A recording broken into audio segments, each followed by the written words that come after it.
राहुरी तालुक्यातील वरवंडी गावात 24 मार्च रोजी भारतीय सैन्य दलाच्या फायटर जेटमधून चुकून पडलेला 450 किलो वजनाचा जिवंत बॉम्ब तब्बल 1 महिन्यानंतर सुरक्षितरित्या निकामी करण्यात आला।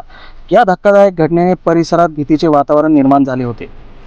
बॉम्ब जमिनीवर पडल्यावर मोठा स्फोट झाला नव्हता, मात्र तो कार्यरत स्थितीत असल्याने गावकऱ्यांच्या सुरक्षेचा मोठा प्रश्न निर्माण झाला होता।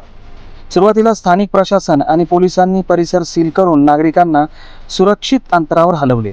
त्यानंतर बॉम्ब निकामी करण्यासाठी भारतीय लष्कराच्या विशेष पथकाला पाचारण करण्यात आले। सैन्य दलाच्या तज्ञ पथकाने योग्य सुरक्षा व्यवस्था राबवून बॉम्ब हटविण्यासाठी प्रक्रिया यशस्वीपणे पार पाडली। त्यानंतर हा बॉम्ब अहिल्यानगर जिल्ह्यातील केके रेंज येथे हलवून नियमानुसार विस्फोट करून निकामी करण्यात येणार असल्याची माहिती दिली।